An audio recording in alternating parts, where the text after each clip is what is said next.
Amém. Podem assentar, irmãos. Eu ouvi um amém? Nós vamos abrir em Mateus capítulo 24, mais uma vez. É a passagem que desde o início do ano nós estamos estudando. Aos poucos, observando aí alguns detalhes. E a gente está bem próximo de encerrar, ainda que a gente não vá fazer isso hoje, mas a gente está bem próximo de encerrar os sinais que começam a ser ditos por Jesus no versículo de número 4. Então, a partir do versículo 4 até o versículo de número 31, ou 29, melhor dizendo, até o versículo de número 29, nós temos uma série de sinais ditos por Jesus a respeito daquilo que ele havia profetizado e que aparece nos dois primeiros versículos do capítulo 24. Vamos nos lembrar, né, meus irmãos, a gente já tratou sobre tantas coisas rapidamente. Tanto os discípulos quanto Jesus estavam no templo. Depois de algumas coisas que Jesus disse ali no templo, inclusive se referindo ao juízo de Deus que recairia sobre aquela nação, aquela geração, melhor dizendo. Eles então saem de um templo e os discípulos fazem um comentário com Jesus a respeito daquele templo. Eles comentaram o quão bela era aquela construção. E diante desse comentário, Jesus então faz a profecia. Ele vai dizer que não sobraria pedra sobre pedra. Isso na concepção dos judeus, uma vez que o templo era o símbolo da presença de Deus, e apesar de ter sido o símbolo, estava entre eles, ainda que eles não tivessem entendido isso, estava entre eles aquilo que representava o templo, ou aquilo que o templo apontava, Jesus Cristo. Então, não sendo mais necessário esses símbolos, porque tais símbolos se cumpriam em Cristo Jesus, dentre outras coisas, Jesus vai dizer, não sobrará aqui pedra sobre pedra. Mas na concepção daqueles discípulos, isso, em outras palavras, era o fim do mundo. É como se a gente pensasse assim, nós no país que estamos vivendo, nos dias que nós estamos vivendo, que temos liberdade como estamos tendo aqui hoje, de estar na igreja, estarmos juntos, cultuando a Deus, tendo acesso à Escritura, podendo ler, orar, cantar e fazer isso até para que algumas outras pessoas ouçam. Vivendo essa realidade, experimentando isso, no dia seguinte, nós fôssemos proibidos e a igreja tivesse que fechar as suas portas. Isso para nós significaria o quê? Não soaria como algo natural, mas estranho, como algo que traria certos sentimentos para o nosso coração. Nós que antes tínhamos liberdade, agora não temos, isso só pode ser os fins dos tempos. Então os discípulos tiveram essa mesma compreensão. Só que quando Jesus estava se referindo à destruição do templo, ele não estava se referindo a algo que aconteceria e que implicaria na volta de Jesus, na sua segunda volta. Os discípulos entenderam assim, fins dos tempos, volta de Jesus. Mas Jesus não estava se referindo à destruição do templo como a volta dele. É por isso então que ele vai apresentar uma série de sinais que apontavam para aquilo que aconteceria 40 anos depois. No ano 70, o templo é destruído e obviamente Jesus não voltou. Por quê? Ele não estava se referindo à sua volta.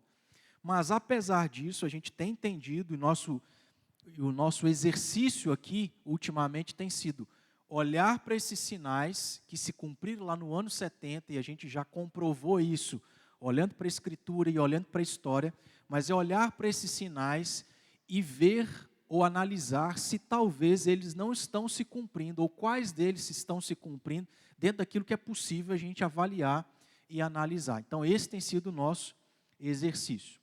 O que nós fizemos nesse sentido, foi basicamente analisar quase todos esses sinais. Nós analisamos aqui os sinais. Nós, na verdade, dividimos esses versículos aqui de 4 a 29 em 10 sinais.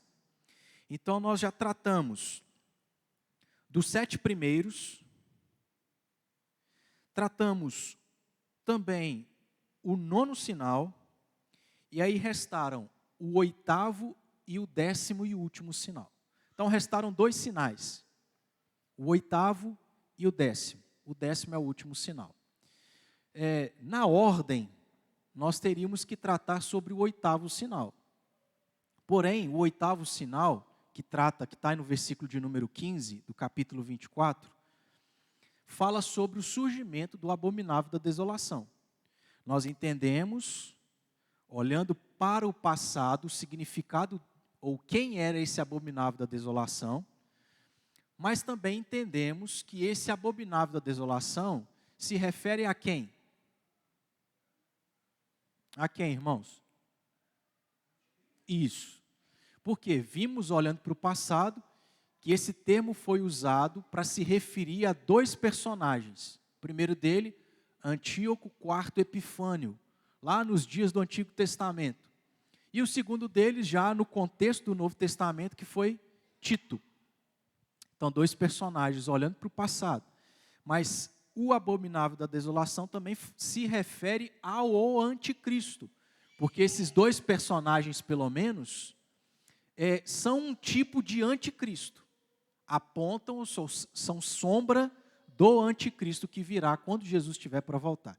Por que eu vou pular esse 8º sinal?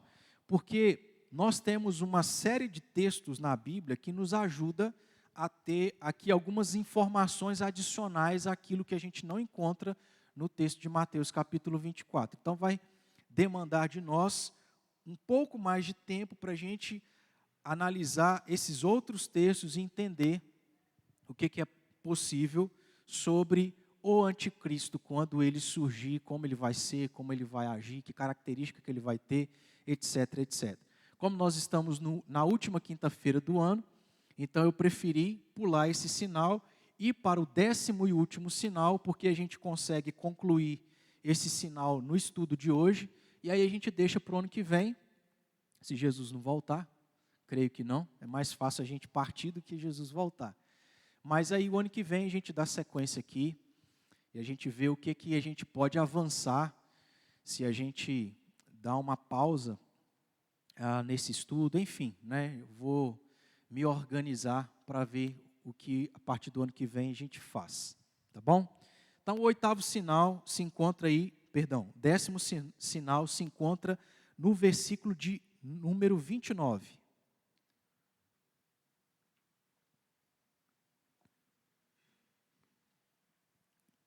Apenas o versículo 29. O que está sendo dito aí? Vamos juntos? Logo, em seguida, a tribulação daqueles dias, o sol se escurecerá, a lua não dará sua claridade, as estrelas cairão do firmamento e os poderes do céu serão abalados. Esse 10º sinal também aparece lá em Lucas, capítulo de número 21, versículos 25 e 26. Abra lá, porque Lucas adiciona alguns detalhes que a gente não encontra aqui em Mateus. A gente já fez isso, mas é só para a gente relembrar. Lucas 21, versículos 25 e 26. Vamos também juntos? Haverá sinais no sol, na lua e nas estrelas, sobre a terra, angústia entre as nações, em perplexidade, por causa do bramido do mar e das ondas. Haverá homens que desmaiarão de terror, e pela expectativa das coisas que sobrevirão ao mundo, pois os poderes dos céus serão abalados. Então nós temos aqui algumas coisas adicionais que são acrescentadas e que são importantes dentro de um certo sentido, para nos ajudar a entender o que a gente pode sobre o que Jesus quis dizer com isso. E quando nós tratamos sobre esse sinal, olhando para aqueles dias próximos à destruição de Jerusalém, que foi no ano 70, nós chegamos à seguinte conclusão, que nós temos dois caminhos, olhando para esse texto, porque ele fala sobre o sol se escurecerá, a lua não dará sua claridade, as estrelas cairão do firmamento e os poderes dos céus serão abalados. Em Lucas, o que é acrescentado, apesar de algumas diferenças aqui na frase, é que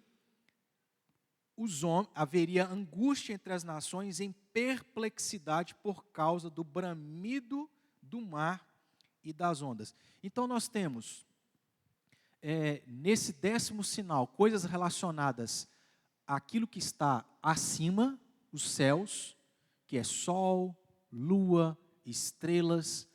E em Lucas, nós temos também aquilo que diz respeito à terra. No caso aqui, em específico, Lucas fala sobre bramido do mar e das ondas. Então, coisas que se referem tanto à nossa esfera, quanto à esfera acima de nós. E qual foi a conclusão?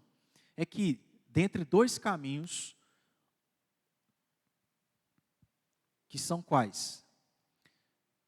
Esses sinais que fazem parte desse 10º e último sinal, são sinais literais, vão acontecer exatamente como Jesus disse, ou eles são sinais metafóricos, ilustrativos.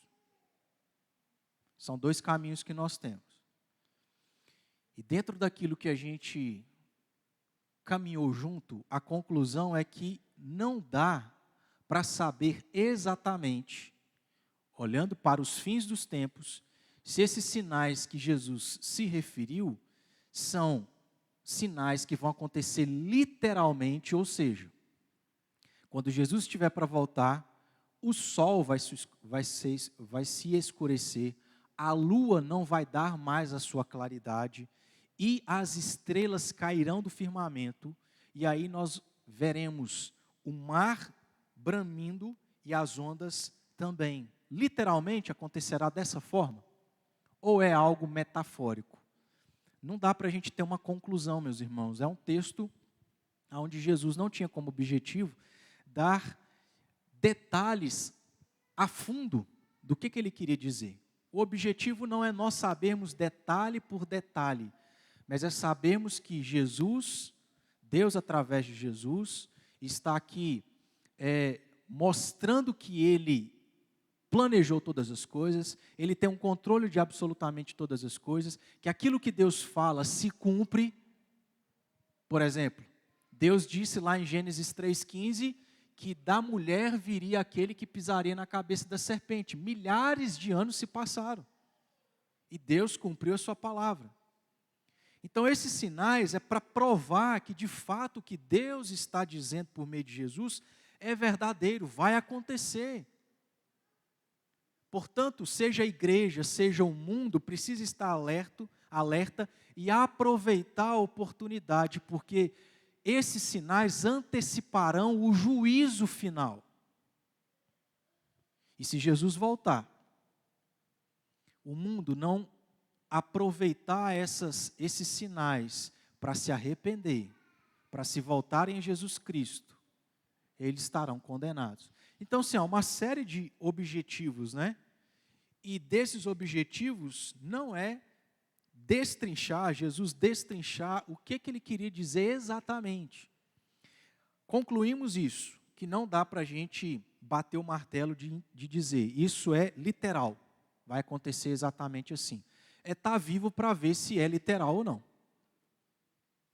É estar vivo para saber se é metafórico ou não, se é algo figurado ou não.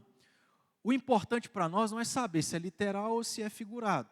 É saber o seguinte, que dentre todos esses sinais que Jesus mencionou, Um deles é que, quando Jesus estiver para voltar, haverão catástrofes naturais.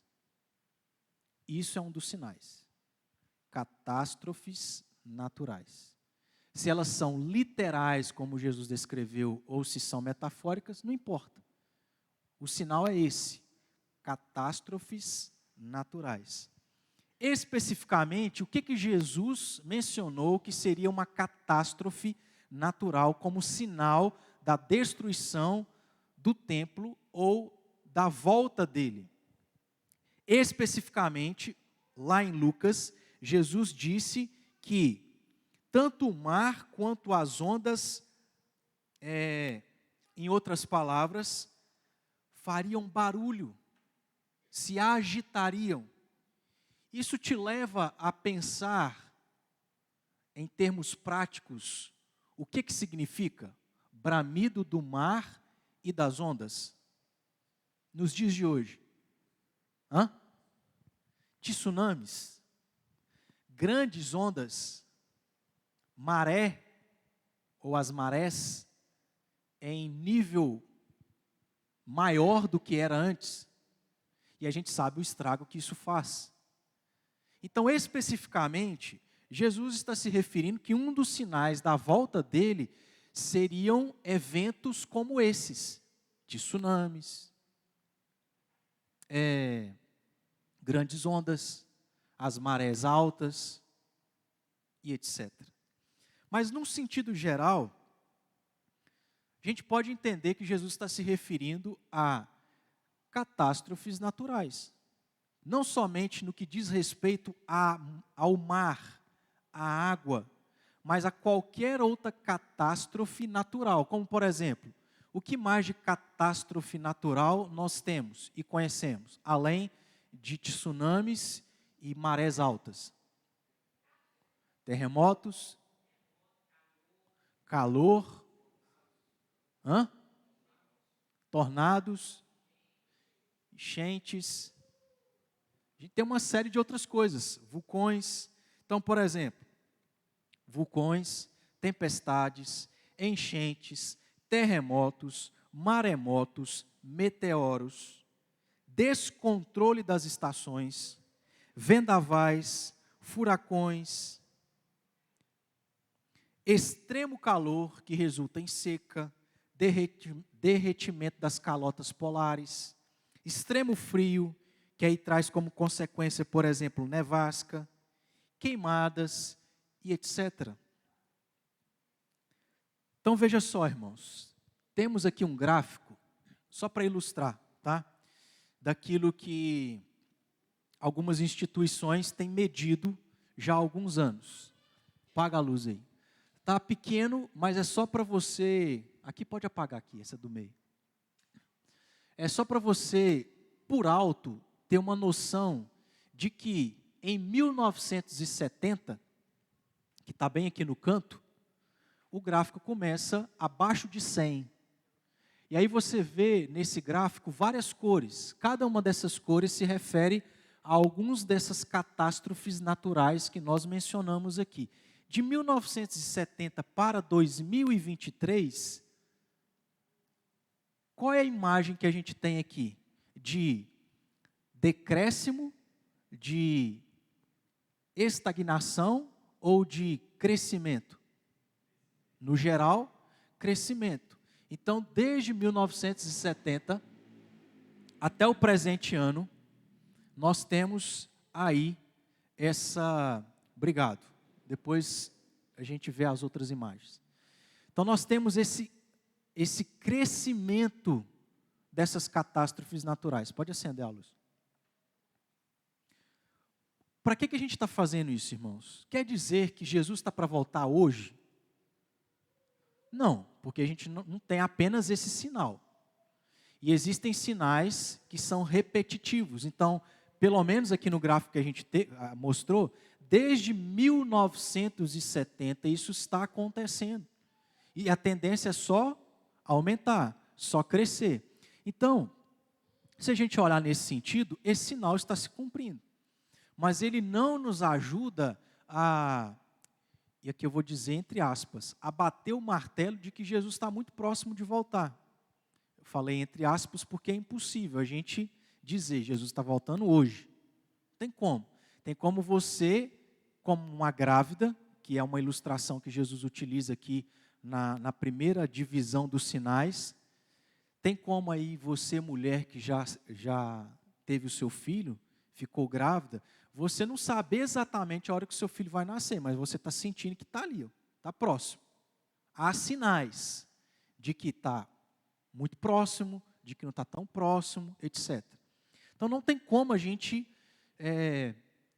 de fato, saber que ele está muito, mas muito próximo, ou o dia exato, ou muito próximo de uma data real da volta de Jesus. Mas é importante a gente olhar para os nossos dias e entender o seguinte, irmãos, as coisas não estão normais como há um tempo atrás eram. Vocês concordam?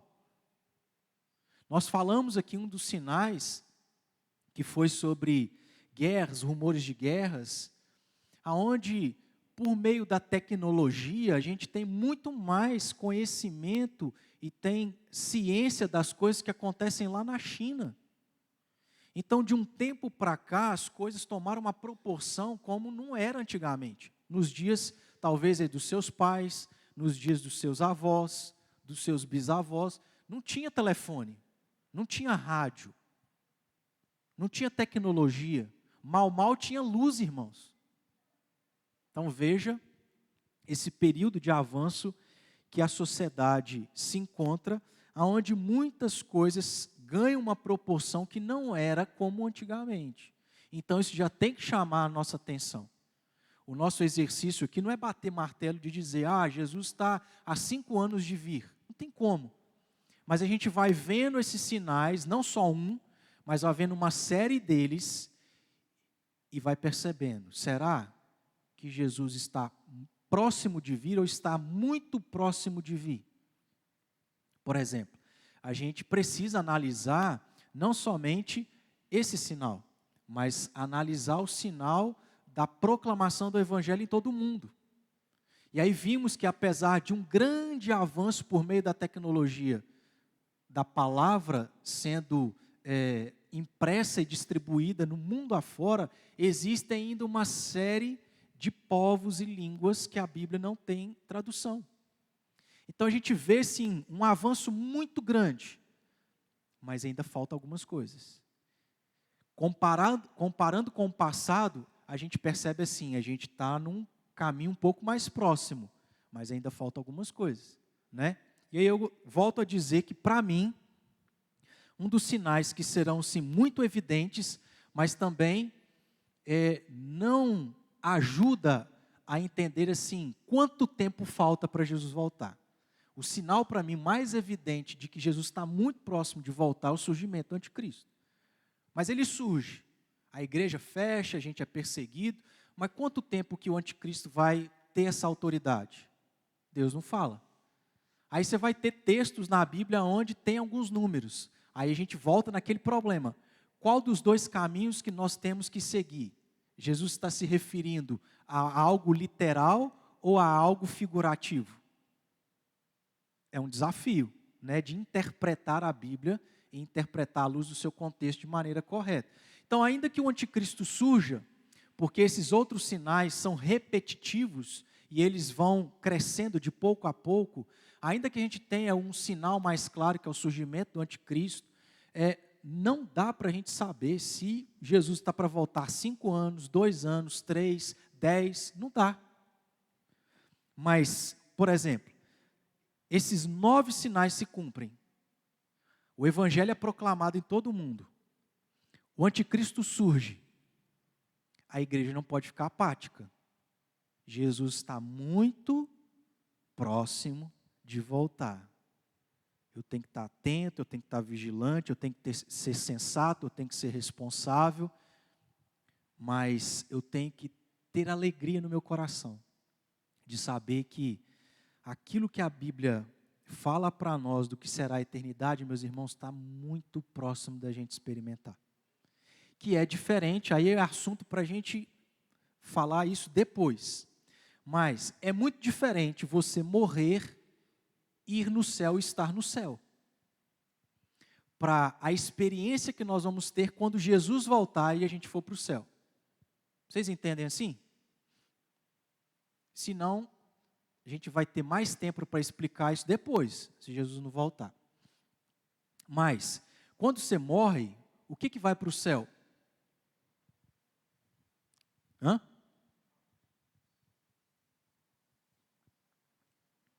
O que acontece quando alguém morre?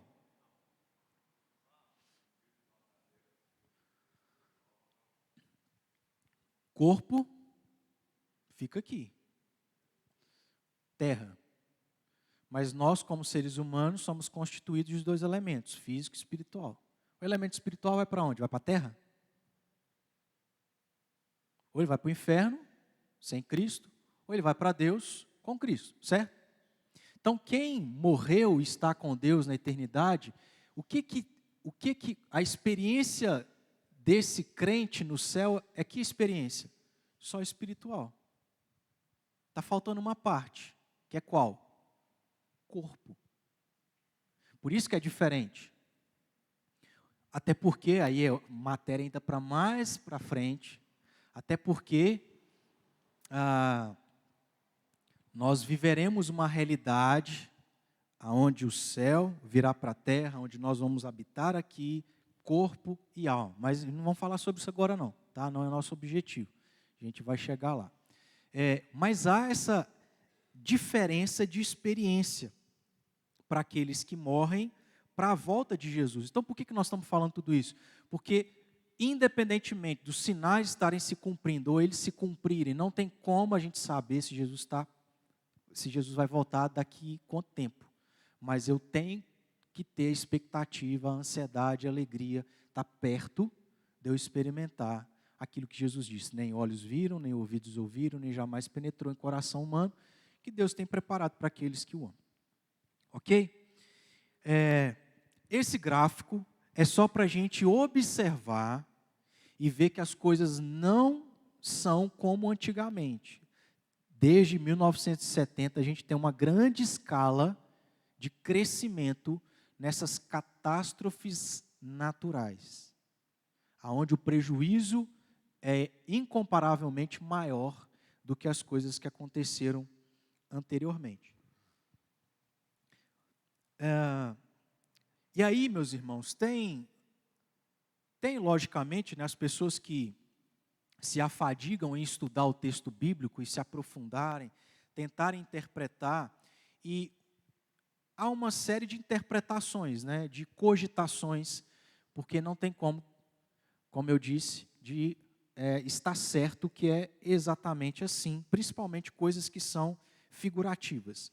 Mas um desses estudiosos entende sobre esse sinal o seguinte, que esse sinal trata-se de uma transformação de toda a constituição do mundo. Nós vamos entender o que significa isso. Ele continua dizendo assim: denota-se uma revolução dos elementos. Nós estamos falando de que elementos? Quais elementos? Os elementos naturais. Então, os elementos naturais, eles, vamos assim dizer, funcionam de uma maneira organizada, vamos assim dizer. Na concepção desse estudioso, ele entende que o cumprimento desse sinal, o significado desse sinal, é que essas coisas naturais serão transformadas. Essas coisas naturais terão uma revolução. Os elementos serão transformados, por meio da qual as partes mais importantes do universo, aí veja só, o que fica mais fácil da gente entender disso? Perdem o equilíbrio e o seu mecanismo ao ponto de tornar um caos. Então, é como se fosse assim. Deus criou isso para funcionar dessa forma. Aquilo outro dessa forma. Isso funcionando dessa forma, influencia nisso aqui para funcionar dessa forma. E assim por diante. Então, de maneira que se uma coisa perde o equilíbrio, isso tem um efeito dominó, aonde uma coisa afeta a outra. Porque as coisas estão conectadas, uma coisa tem reflexo na outra, e havendo equilíbrio, as coisas vão funcionar da maneira como deveriam funcionar. Mas quando há esse desequilíbrio, as coisas deixam de funcionar como deveriam. Na concepção desse estudioso, desse comentarista, é isso que ele entende sobre isso. E aí, quando a gente olha para esse gráfico, para essas informações, não é estranho da gente concordar, de certo modo, com ele. Porque eu te pergunto, as coisas estão equilibradas? Por exemplo, se eu perguntar para a dona Lilia, para a Leires, para alguns outros aqui, para a Eliane, quando é que chovia em Patos de Minas? Eu acho que não era na mesma época que está sendo nos dias de hoje. Concordam? Que há esse desequilíbrio? De que, certo modo, algumas coisas que a gente esperava, porque sempre foi assim, não estão acontecendo da mesma forma. Chovia num determinado período.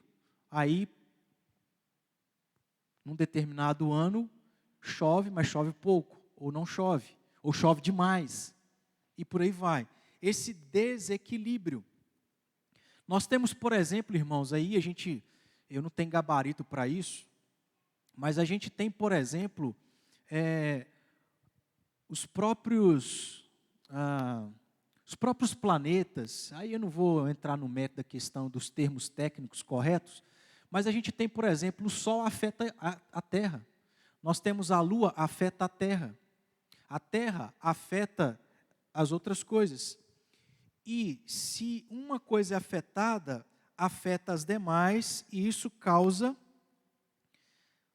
desequilíbrio, que é aquilo que nós estamos vivendo nos dias de hoje. Por exemplo, no verão o calor não era tão intenso como é nos dias de hoje. Está assim extremo. Por quê? Há um certo desequilíbrio.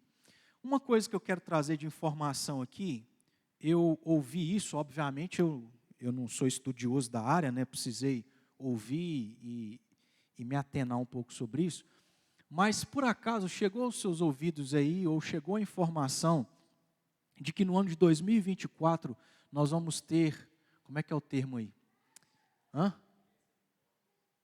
Nós vamos ter como que eu posso usar o termo aqui? Nós vamos ter as coisas eletrônicas afetadas, ao ponto de não ter internet, ao ponto de não ter outras. Hoje tudo está relacionado à internet praticamente, né?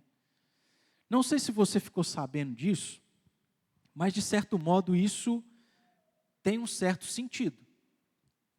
Por quê? Está relacionado a essa informação ao que vai acontecer no Sol, que é uma explosão solar no ano de 2024. O que acontece? A imagem aí do planeta Terra. Isso. Apaga aí para nós. Isso aqui é a representação do planeta Terra. E o planeta Terra tem esses campos magnéticos, aonde na parte de cima, que a gente vai colocar aqui como norte, então o polo norte vai para o polo sul. O campo magnético da Terra funciona dessa forma. Só que quando a gente vai falar sobre o campo magnético do Sol, coloca aí a imagem do Sol, não funciona dessa forma. Por quê? Porque o planeta Terra é um planeta sólido. Então, por ser um planeta sólido, o campo magnético não é afetado. Sai do norte e vai para o sul, e isso não muda. Agora, quando a gente fala do Sol, que é uma estrela, nós estamos falando sobre algo aonde ele não é sólido. Sol tem calor, altas temperaturas, e isso faz com que ele seja um corpo celeste de plasma e não de sólido como é o planeta Terra. Qual é a importância disso no que diz respeito ao campo magnético? é que, diferentemente do planeta Terra, se você observar, você tem vários riscos aqui, e isso representa a mesma coisa que a gente viu lá no planeta Terra. Esses riscos representam o campo magnético, que sai do norte e vai para o Polo Sul. Em relação ao Sol, o campo magnético, por ser uma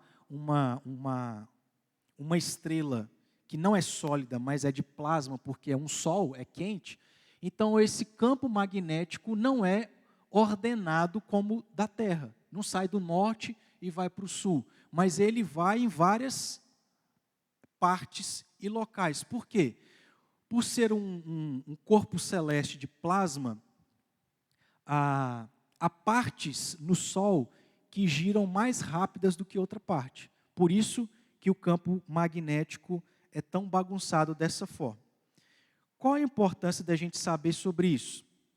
É que quando um monte de campo magnético se junta num lugar, isso impede que o calor seja transportado. Nesse caminho do campo magnético para o outro polo, é transportado o calor. No caso do Sol, isso não acontece, porque estão muito próximos uns dos outros. Quando isso não acontece, quando esse calor não é transportado de um lugar para o outro, resulta em manchas solares que com o tempo explodem. Então você pode ver, por exemplo, aonde os pontos se encontram, aonde tem aqui na imagem os pontos mais claros, aqui no meio, aqui na extremidade do lado direito, do lado esquerdo no meio e por aí vai, é aonde esses campos magnéticos se encontram em maior quantidade, por não transportar calor, gera essas manchas solares, aonde há essa explosão. Então, essa explosão é aquilo que talvez você ouviu falar, explosões solares. E aí uma informação, à luz aí de estudos e de monitoramento, é que eles perceberam, os estudiosos perceberam, que a cada 11 anos acontece algo no Sol. A cada 11 anos há um aumento da quantidade de manchas solares. Então, a cada 11 anos, acaba acontecendo uma grande quantidade de explosões solares que vão soltar partículas no espaço e que aí podem ter uma direção à Terra e, se tiver, vai afetar o quê? Vai afetar os satélites. O que são os satélites? Pode acender aí. Os satélites, irmãos, hoje, por exemplo, você precisa ir para São Paulo. Pegar o seu carro, sair de Patos de Minas e ir para São Paulo. Você, para chegar em São Paulo, você precisa de quê? Além do carro, obviamente. Como é que você chega lá em São Paulo? GPS. Como é que os aviões saem de um lugar e chegam em outro? GPS, internet, eu só estou na cabeça telescópio, por causa de satélites. Navios, a mesma coisa. Hoje, basicamente, você não precisa ir num banco, você faz tudo no celular que tem internet. Tudo hoje é dependente da internet e do GPS. 2024 é um desses ciclos de 11 anos, onde haverá um aumento de quantidade de manchas solares, onde resulta em explosões solares que soltam essas partículas e podem afetar esses satélites. Só que você não precisa desesperar. Por quê? Se não me engano, para que essas... Eu tenho que olhar aqui, irmãos, porque eu não sou da área, não lembro dos termos.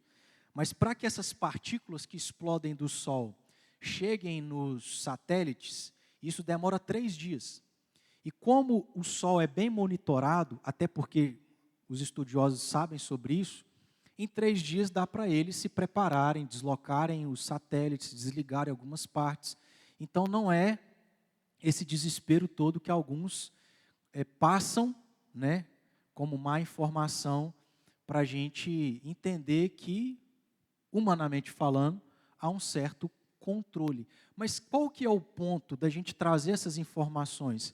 É que, querendo ou não, pelo avanço da sociedade, pelas tecnologias das quais nós dependemos, você já parou para imaginar o que é a sua vida sem internet?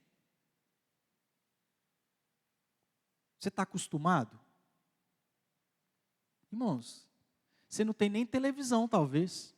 Dependendo, você não vai conseguir nem ter rádio, por causa da frequência. E por aí vai.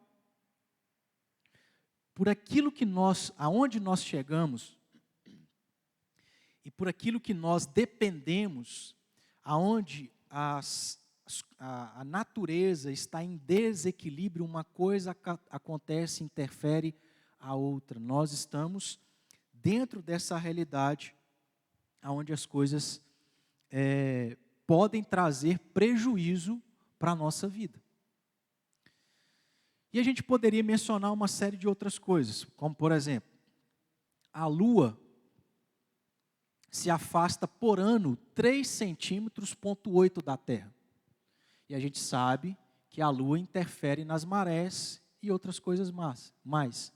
Então não quer dizer que a cada um ano a Lua se afasta quase 4 centímetros da Terra. Isso em 5 anos vai trazer prejuízo. Aí os cálculos vão falar que é bilhões de anos e tal. Mas qual que é o ponto aqui?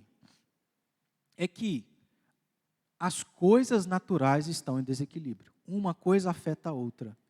E aí é onde acontecem essas catástrofes naturais, aonde isso tem relação com esse sinal que Jesus mesmo disse que aconteceria quando ele estivesse para voltar. O que a gente precisa entender, meus irmãos, é que daqui para ali as coisas podem desandar. Porque hoje tudo é global, tudo é mundial. Se, por exemplo, travar uma guerra, e a gente sentiu isso um pouco quando teve a guerra lá na Ucrânia contra a Rússia, ou a Rússia contra a Ucrânia.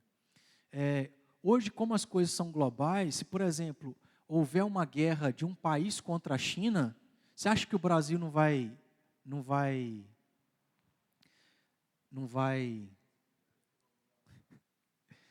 sofrer as consequências? Lembra da greve dos caminhoneiros? Foi um desespero, irmãos. Gente indo para os supermercados, tocando comida, porque hoje tudo interfere. Então, daqui para ali, as coisas mudam. Nós não podemos pensar que não há, de certo modo, algo para a gente estar atento. Não é para a gente desesperar. Humanamente há um certo controle e, obviamente, no que diz respeito a Deus, Deus está no controle de tudo, irmãos. Ele vai preservar os seus. Mas de que as coisas não estão da mesma forma que estavam antes. Há esse desequilíbrio, há essas catástrofes naturais.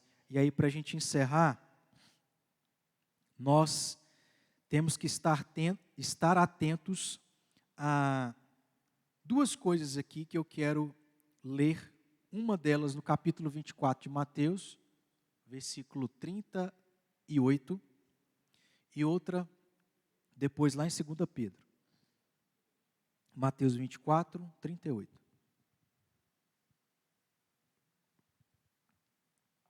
Isso aí a gente vai chegar depois nesse texto, tá? 24, 38.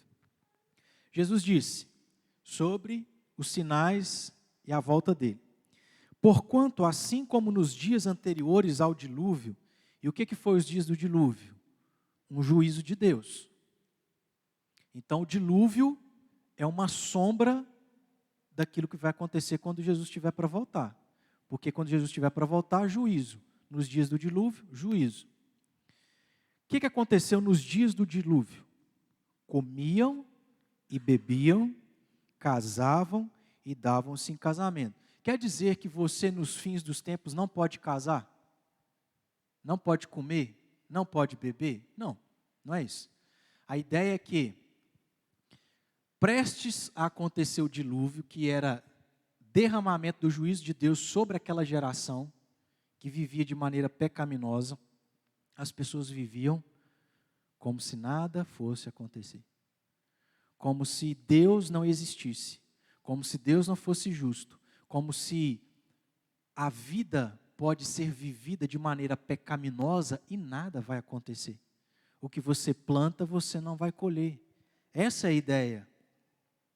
Nós, meus irmãos, diante de tudo que a gente está vendo, diante de uma notícia sobre o que pode acontecer em 2024 com a tecnologia, a internet e o GPS, a gente não pode viver como se fosse um filme, um conto à volta de Jesus. As coisas estão acontecendo. Os sinais estão acontecendo. E a gente precisa acordar, a gente precisa fazer alguma coisa. Ainda que a gente vá para o céu, como crentes, nós precisamos mudar algumas coisas na nossa vida. Precisamos nos preparar espiritualmente também.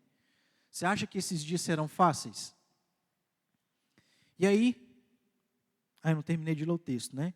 Comiam e bebiam, casavam e davam-se em casamento, até ao dia em que Noé entrou na arca, e não perceberam senão quando veio o dilúvio e os levou a todos, assim também a vinda do Filho do Homem.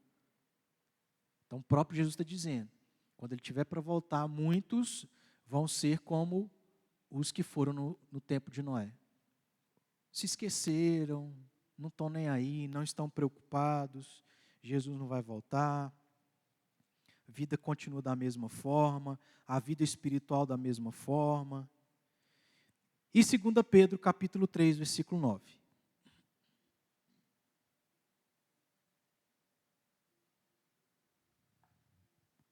Segunda Pedro, capítulo 3, versículo 9.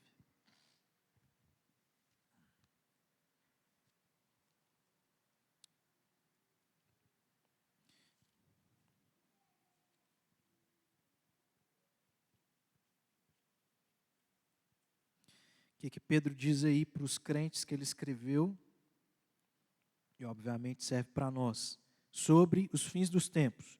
Esse aqui é um outro texto que futuramente também a gente vai estudar aqui. Diz que, aí Pedro vai dizer, não retarda, não demora o Senhor a sua promessa. Qual? Da volta de Jesus. Como alguns a julgam demorada. Então tem gente que está ouvindo que Jesus vai voltar há anos, e inclusive debocham sobre isso. Jesus nunca vem. Mas você quer uma prova de que o que Jesus falou é verdade e que ele está para voltar? Os sinais. Está se cumprindo. O que Jesus falou aconteceu no ano 70. Quantas profecias Deus disse ao povo de Israel, passaram-se anos, milhares de anos, se cumpriram. Jesus veio. Jerusalém foi destruída no ano 70. Os sinais estão aí, irmãos.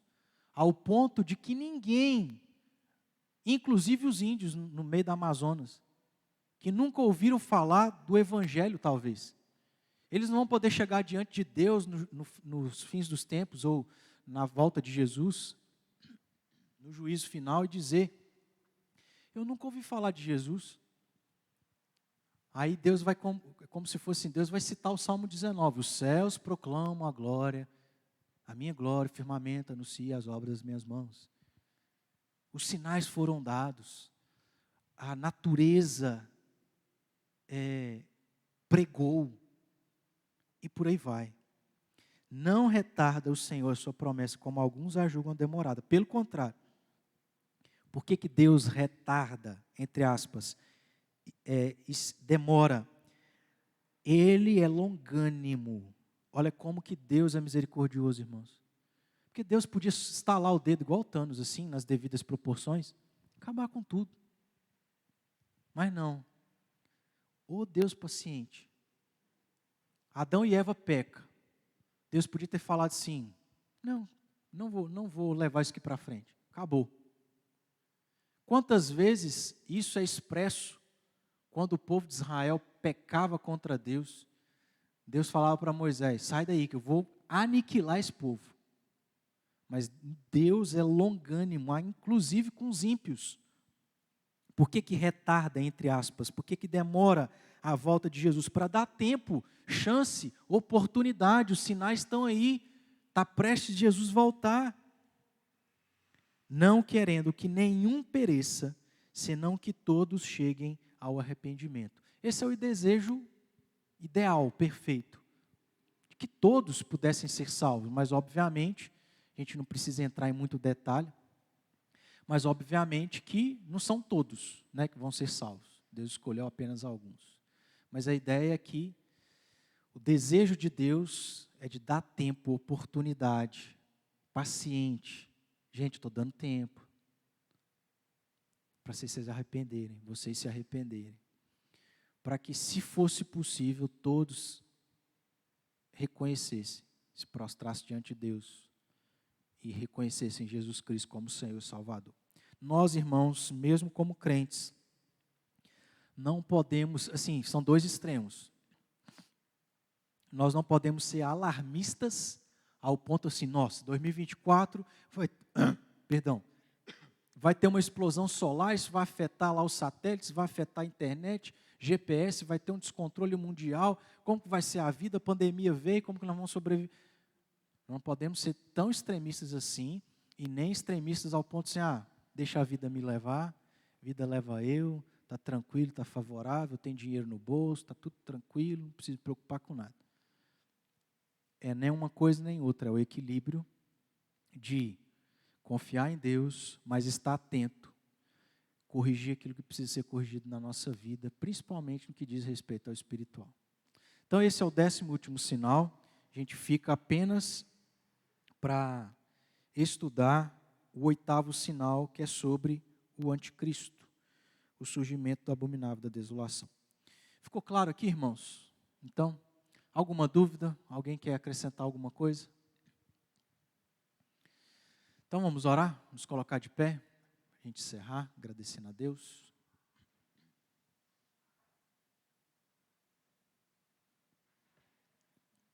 Graças te damos, ó Deus, por sua palavra, que revela a nós quem o Senhor é, e que o Senhor é esse Deus que desde a eternidade planejou todas as coisas, tem tudo no controle das tuas mãos, e que apesar do pecado, o Senhor nos deu Cristo Jesus, que veio, morreu, ressuscitou, mas voltará.